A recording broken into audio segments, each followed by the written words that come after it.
Hello, I'm Paula.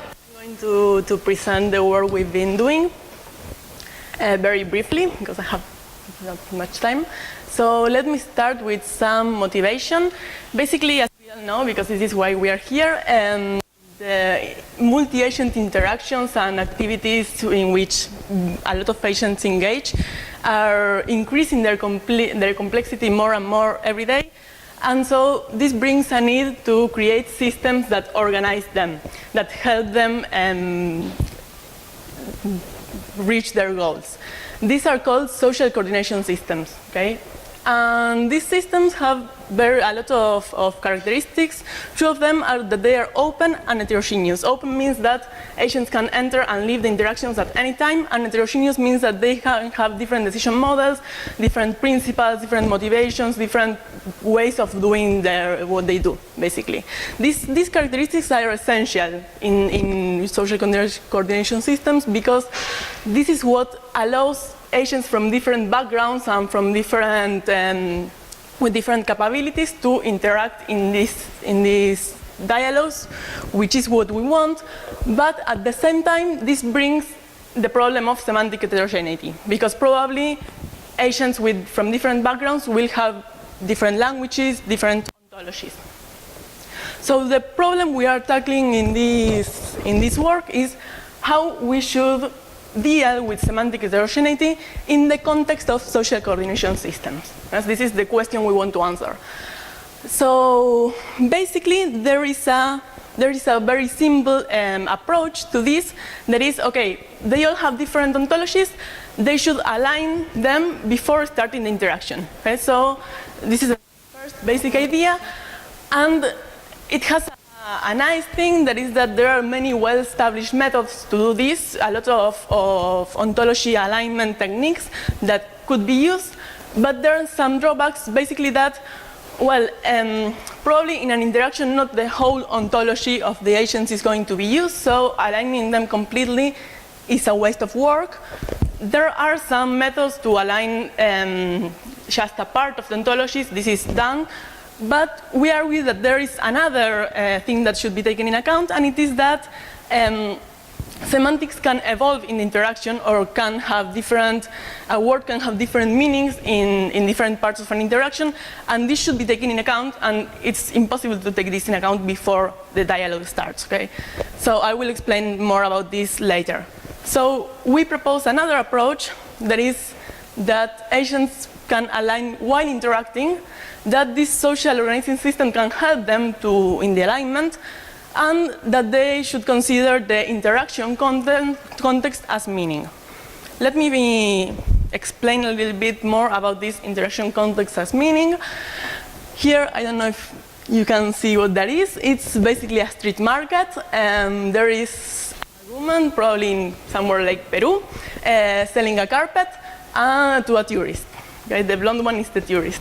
And in this kind of street markets, people usually bargain, so they will negotiate a price for the carpet. This is something that is very common. And there is like an implicit rule in this kind of street markets that says that once the seller and the buyer have offered a price, then they can't live without buying.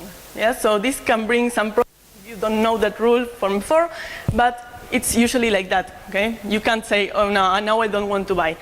So basically here we have a protocol that specifies these kind of interactions, and as you can see, well, the first line, the first arc, is the buyer asking for a product.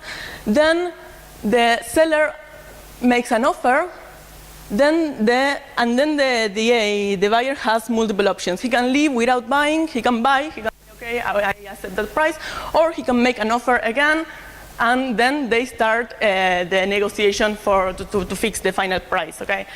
So, as you can see, all of there are many labels with the name offer, with the term offer, but they don't have the same meaning, okay? Because the first two offers have an additional meaning besides the offer itself, and it is that I commit to buy.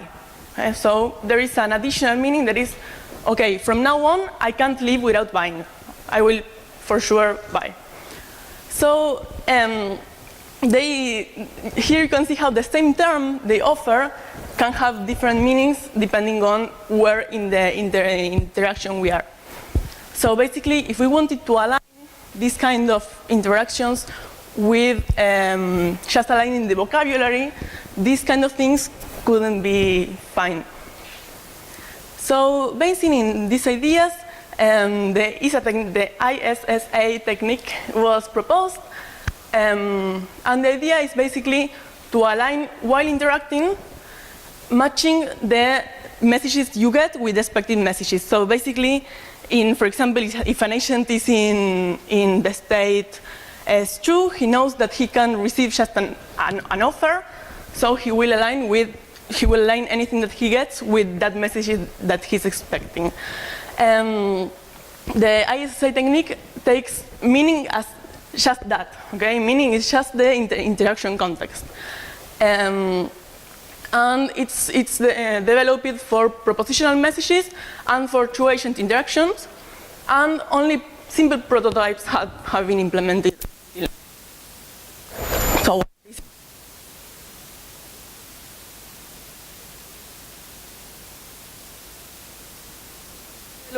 method. The idea is basically there is a protocol and ontology, yes, the one of the social coordination system, against which all the agents will align. See in this draw, I don't know. The social interaction system is the one in the middle. Institution because it's an example.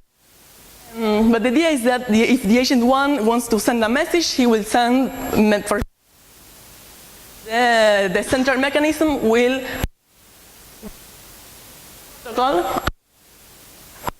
send that to in turn align it with his own ontology. These alignments, these two alignments that are performed, are both done as in ISSA, basically, as it's basically the same idea. We extended ISSA in some ways.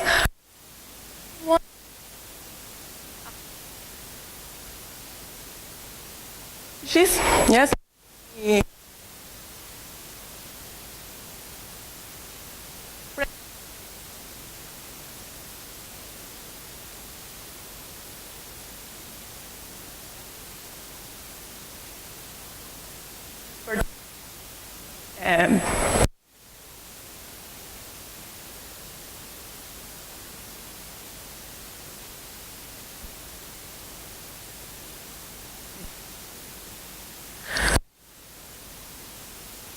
Well, our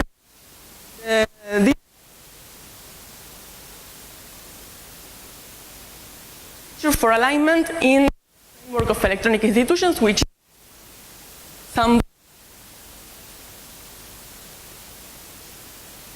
no feature for this. Agents had to align previously. We tried simple examples like this one of the and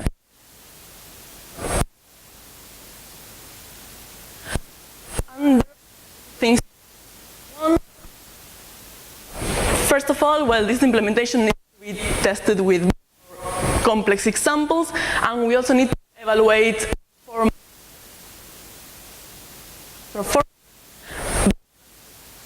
example, this idea of matching of predicates, there are many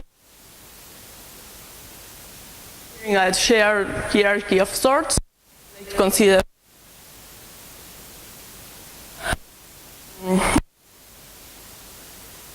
that would be interesting to address. It is very, very important right now, meaning to be in the meaning is the messages that we are expecting, as in traditional. We would like to see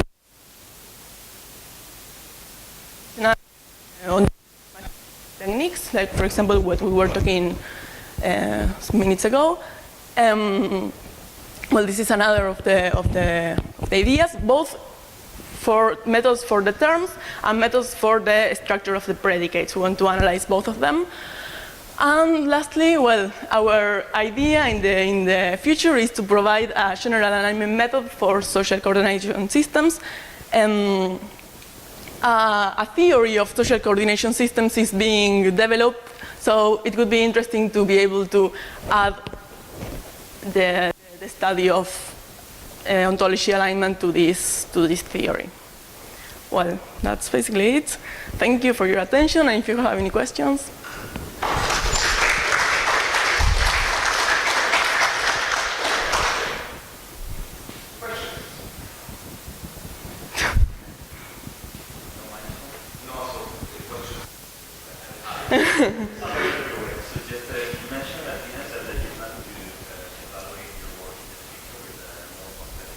Yes.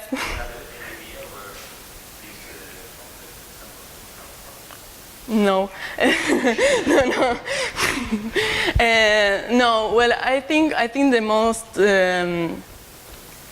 well, there are many ways of doing this. They could be generated randomly, yes, or there could be some. It could be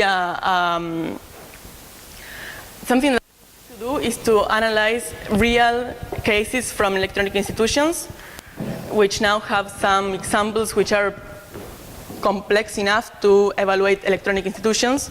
So it could be interesting to add semantic heterogeneity to these examples and evaluate the technique there. But how to add the semantic heterogeneity to these examples is something that we still have to develop. Think about, yes.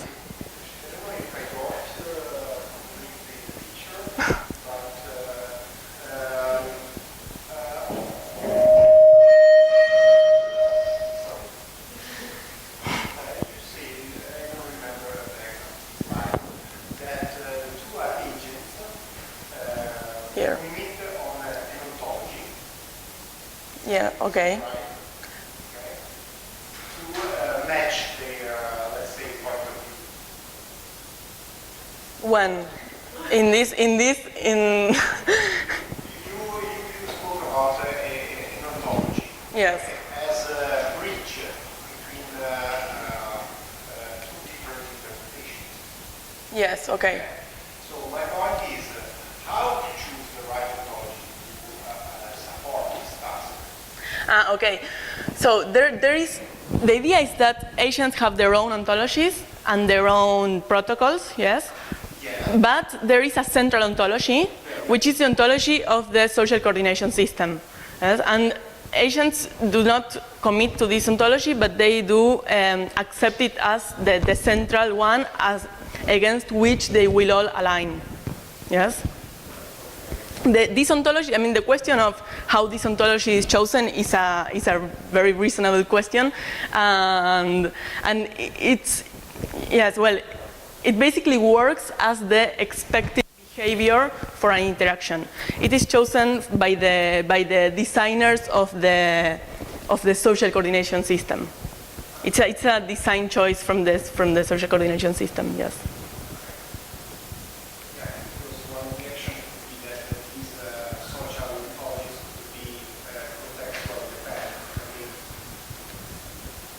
Well, yes, they will probably be contextual dependent. Yes.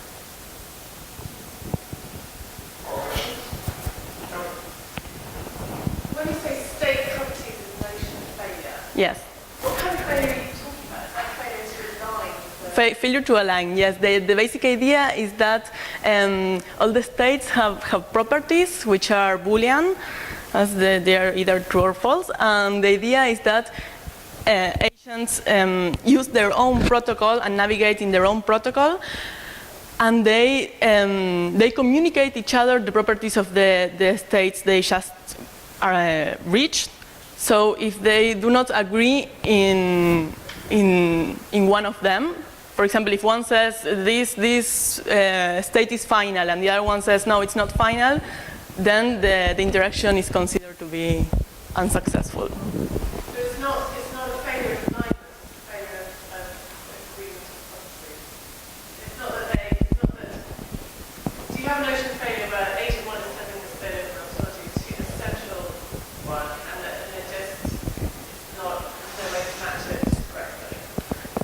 I don't know if I understand you. I say it's a failure of the alignment because they disagree. The reason why they disagree, why they find each other in states with different properties, is because at some point they took a alignment decision.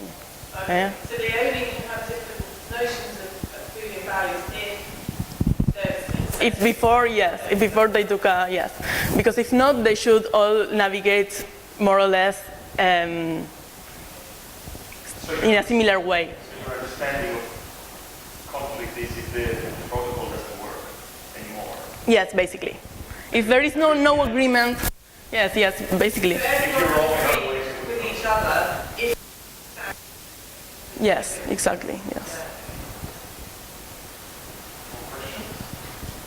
You talk about expected messages. Are there surprise messages? Is it something you will add, or is it something you consider? Because they are essentially, they have one message that they do expect given the position is correct.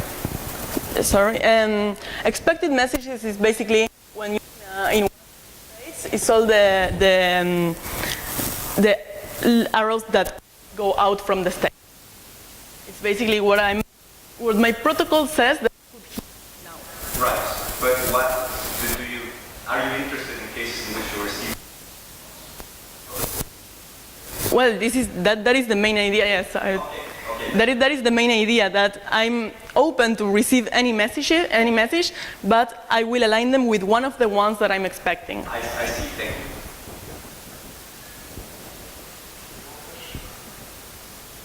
So I have one. Do you have so for the first order Yes, messages? yes. What's a kind of scenario or a thing, a situation where these would be useful? So is it like they're discussing theory? They're saying like, No. I think all trees are green. Well, I'm referring to first order mainly. So, for example, this is already first order. It has a predicate offer, which has a value, a variable. So I consider this already a first order. So the constraints are first order. Those are the labels, which are the messages that are sent. So. But yeah, the essential question is, and I think this relates a little bit to the first talk, is also whether the quantification of what you can send Yes. is kind of just finite and it's just a summary for something. Yes. No, I'm considering that. Enumerate. I'm considering that to be finite. Yes. I mean basically with first order. I mean basically something that is different, that is matching the structure of predicates. Yes. Which basically means, I don't know, right now we are working in, for example, if I send a message offer with 2 variables, and I was expecting offer with one variable, how to match those, the structure of predicates.